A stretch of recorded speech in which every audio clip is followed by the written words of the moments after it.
on the planned peaceful protests for Thursday, 25th June 2026, to commemorate the 24th and 25th June 2025 and Sabasaba Day 2025 protests. In June 2024 and 2025, hundreds of our young promising Kenyans were butchered by this regime, others abducted and tortured, some were buried and others have not been found to date.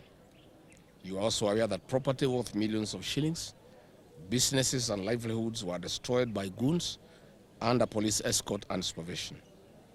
Our young people and leaders were traumatized and dragged through courts of law under terrorism charges, all of which were trumped up and forced. To all Kenyans who lost their loved ones and lost their livelihoods in the three unfortunate events under the hands of William Ruto over the last 4 years, we are sorry. This is not what 55 million Kenyans expected of him, and also the 7.2 million Kenyans who voted for him. Dear Kenyans, on Saturday, 20th June 2026, the Cabinet Secretary for Health, one notorious warmonger, Aden Duale, said that protests will only happen in the Mount Kenya region this Thursday, 25th June. This was not an idle statement. It was a reflection of what has been planned. I have credible intelligence that Kipchumba Murkomen and Raymond Omolo, using Moses Kuria and Kimani Ichung'wa, Susan Kihika from Nakuru, and other UDA leaders allied to William Ruto, have organized goons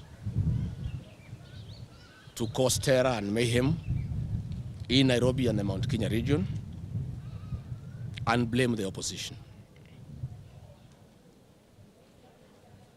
200 million shillings was withdrawn this morning from a bank in Upper Hill, where an account of confidential expenditure is operated by the State Department of Internal Security.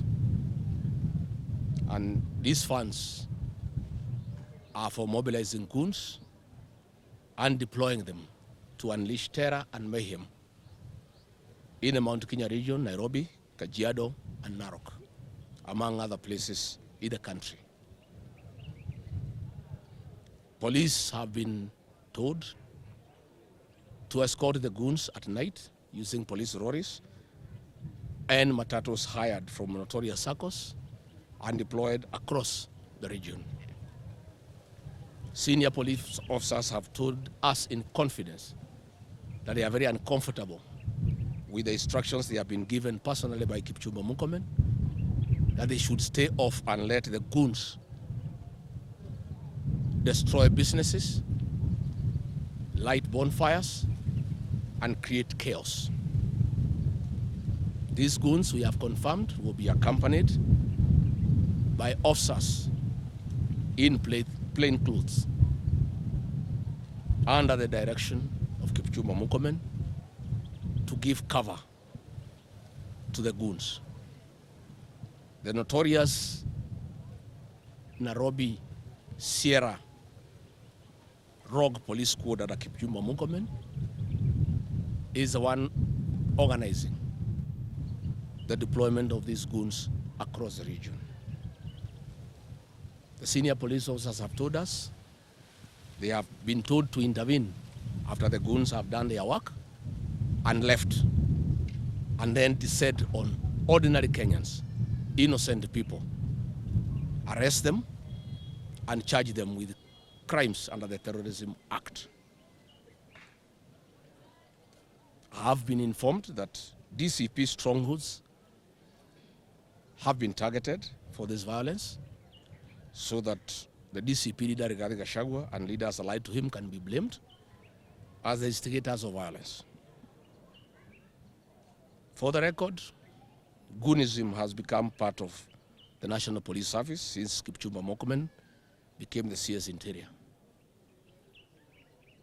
Last night he was on Citizen TV and he could not explain himself on anything. When shown the video footage of goons under police escort, he shamelessly said that they are watchmen guarding shops, whereas the goons are seen patrolling streets in police land cruisers and under police escort. I have been informed that Kipchumba Murkomen has convinced William Ruto that unleashing violence in the Mount Kenya region will convince the rest of Kenyans that only the Mount Kenya people have a problem with him and that they are violent. And it's the Mount Kenya people fighting their own people. Looking at the situation, I want to appeal to the Gen Zs with a lot of humility and kindness to consider not going out to the streets. These are our children and grandchildren whom we need next year to help us liberate this country through the ballot. From the violence that has been planned by the state using police and goons, I have no doubt in my mind that lives will be lost. These are young children who have a great future and who need an opportunity to live their full life. I want to persuade them with a lot of humility that retreat is not surrender and strategy is not cowardice. I want to persuade them that there is a constitutional way of dealing with William Ruto next year. We don't have to go to the streets and expose ourselves to death and injury. For sure, state has organized very serious violence. And that is why the fake deputy president has been issuing threats. That is why William Ruto has been issuing threats. That's why Kipchumba Murkomen has been issuing threats. Because they have actually organized violence against the people of Kenya under the guise that they are goons. Kipchumba Murkomen cannot arrest these goons because he's one who has recruited them, paid them, and deployed them. They will be working for the state to cause mayhem, to unleash terror, to allow the police now to come in and shoot people. Because the strategy is the state organizes goons accompanied by officers in plain clothes. They wreak havoc, they destroy property. Then the police now have a reason to come in. The goons withdraw because they cannot be shot, they cannot be arrested because they have been brought by the police, they have been brought by the government, and then kill innocent people, maim innocent people. I'm therefore asking the agencies, strategy is not cowardice. Please, my sons and daughters, my grandchildren, consider. We need you alive. We need you to help us transform this country next year. You cannot do it when you are dead. You cannot do it when you are injured. The state has unleashed war against Kenyans as a strategy to intimidate Kenyans to stop free expression of what they feel and what they want. For that reason, I do ask all businessmen across the country, especially the targeted areas of Nairobi, the Mount Kenya region, Kajiado and Narok, not to open their businesses on Thursday, 25th June 2026, and keep them closed and ensure they are well protected. Let them organize people to protect their businesses even when they are shut, because we have seen before goons in Nairobi breaking into businesses that are already closed.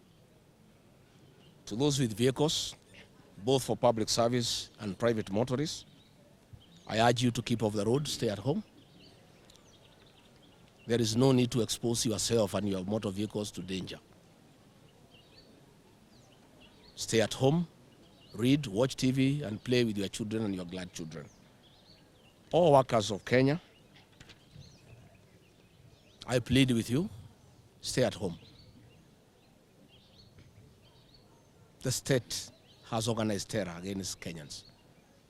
Don't expose yourself to danger when we know there is danger. To all parents, I agree and I'm happy that our children are home for midterm. Let them stay indoors. We saw last time in Dubai stray bullets killed a young girl of 12 years. We don't want our children to be exposed to danger by going to play out. Let them stay indoors. Do homework, watch TV and play games within the safety of your homes. I ask all Kenyans tomorrow, on Thursday, to stay indoors, stay at home, avoid the state-sponsored militia organized by Kipchumba Murkomen, who is ruthless. Your family needs you when you are safe. There is no need for you to make a point, then you end up in a casket. Then you end up with injury. Then you end up with your businesses ruined. I think if all Kenyans stayed at home, we'll have made a very big statement. Stop the country, stop the economy, is a very effective way of protest. The international community will see, Kenyans will see. Let everybody stay at home. Let us not give William Ruto and Kipchumba Murkomen the opportunity to kill the people of Kenya, to destroy their businesses. It's pointless. It doesn't make sense. In any case, all those who are aggrieved by this system, the Constitution has provided an opportunity next year through the ballot to get rid of William Ruto and his people. Let us take advantage of the constitutional mechanism to the people of Kenya to deal with this rogue administration. Let us not go against guns. Let us not go against goons. Let us not go against tear gas. Let us not face a brutal president and a brutal cabinet secretary. Kenyans will be the loser. I know it may sound defeatist. I know many Kenyans will get disappointed that we look like we are giving up. We are just being human. This cause is not worth to lose human life. The battle against William Ruto is not worth destruction of our businesses, because the Constitution has provided a very elaborate mechanism to deal with the rogue administration. Let us all be patient. Let us suppress our anger. We'll have sufficient opportunity next year to deal with William Ruto and this rogue regime. I ask all Kenyans to keep off the streets, to keep off towns, to keep off cities, and stay at home. In our towns here in the mountain, the people who are being brought to cause havoc are from outside. Be on the lookout for outsiders. Don't allow people to destroy your towns, to destroy your villages. Everybody knows each other. Outsiders are known.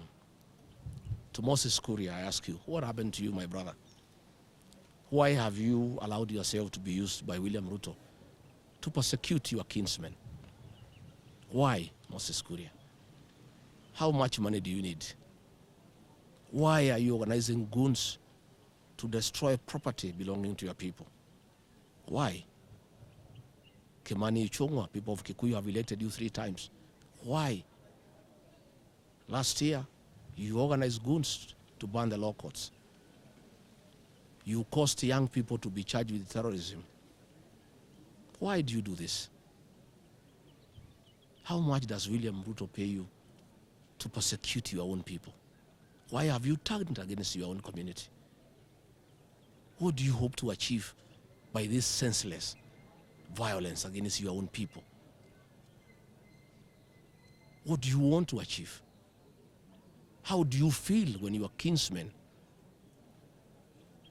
are being brutalized by goons and police? How do you feel when the sweat of your kinsmen, businesses they have developed over the years, is being destroyed by goons and police at the government watch? I want to plead with you and your conscience. Please call off this violence. Call off these goons. It's unnecessary. Don't hurt your people. Don't hurt their businesses. Don't unleash terror on your own people. Much as you want to help President William Ruto, to get re-elected, this cannot be a good strategy. And the more you hurt the people, the more you terrorize them, the more they hate William Ruto and his government. I don't think you are helping him. You are putting him in more trouble with the citizens. He has caused enough pain to the people by destroying the educational sector, the health sector, the business sector. When you add now violence against innocent people in church, against businesses, killing young people, is adding insult to injury. I finally want to ask the people of Kenya to be good citizens and to be peaceful and to register as voters. This is the only way they can redeem their dignity and their safety. It's the only way they can have good governance. All these other methods will not work. As for me and my party, the DCP, I want to confirm that we are all abiding citizens and we are peaceful people. I've always advocated for change through constitutional means, and I am focused on having change next year through the ballot. That is my focus. We have no time to entertain violence. We have no time to entertain unorthodox means of changing a government. We want to change this government through the ballot next year. And that is my prayer to all. That is all I plead with our people, to know that we have an opportunity next year to address all these matters in a very conclusive manner so that Kenya can be peaceful and Kenya can have good governance and people can flourish and they can meet their aspirations and they can be able to have better lives. Asanteni sana.